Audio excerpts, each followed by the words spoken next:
Here's a calm, investigative script you can use as the backbone for your video. In national parks, people usually go looking for something peaceful.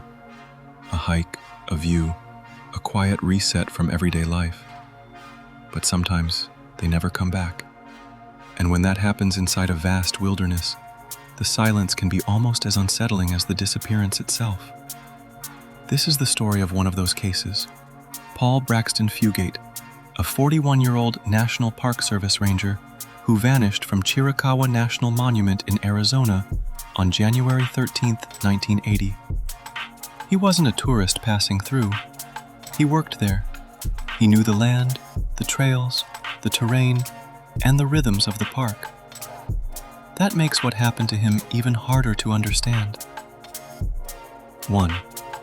Who Paul Fugate was before he disappeared. Paul Fugate was a park ranger, and by all accounts, he was in the middle of an ordinary workday when he disappeared. He had a job that required familiarity with the monument and its trails, and that kind of work usually means a person is comfortable moving through remote areas. He was not seen as someone likely to get lost easily in the park he helped protect. That matters because in cases like this, the first question is often whether the missing person simply wandered off course. But Paul's background makes that explanation feel incomplete. His last known movements and the day everything changed. On the day he vanished, Fugate was working in the visitor center at Chiricahua National Monument. Around 2 p.m., he left the building to hike a trail in the park. After that, he was never seen again. There was no known sign that he planned to leave the area permanently. No clear goodbye. No public explanation. Just a routine walk into a landscape he knew well. And then, nothing. That kind of disappearance is what makes a case like this linger for decades. It starts with something ordinary, almost forgettable, and ends with a total absence of answers.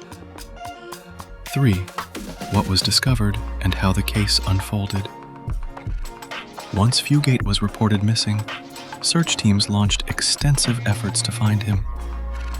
According to the National Park Service, the surrounding area was combed multiple times, but no sign of him was found. That's one of the most difficult parts of this case. Despite repeated searches, investigators did not recover the kind of evidence that usually helps build a timeline. No clear trace of clothing, no confirmed personal items, and no immediate indication of what happened in the hours after he left the visitor center. The case grew into one of the longer-running missing person investigations in National Park Service history. And over time, it became clear that this wasn't a situation that was going to resolve quickly.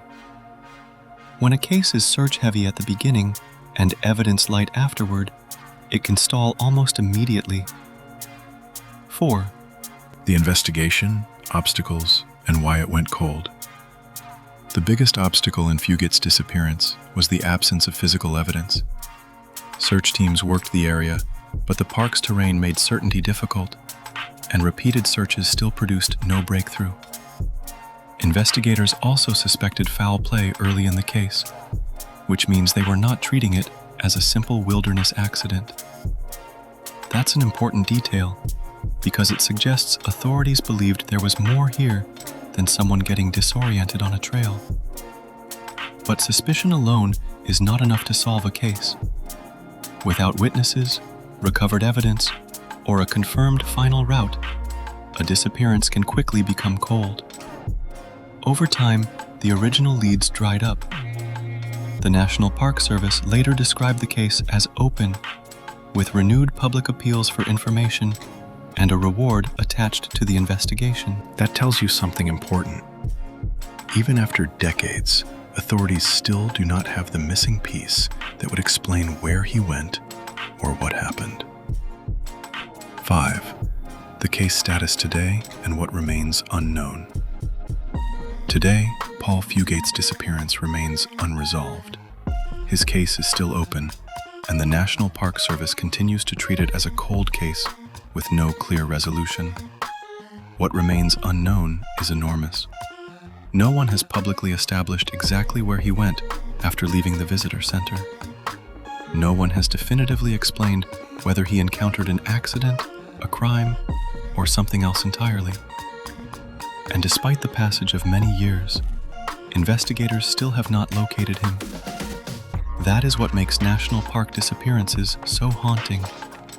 These places are immense, beautiful, and heavily visited, but they can also become places where a person vanishes into distance, terrain, and time, and leaves behind only questions.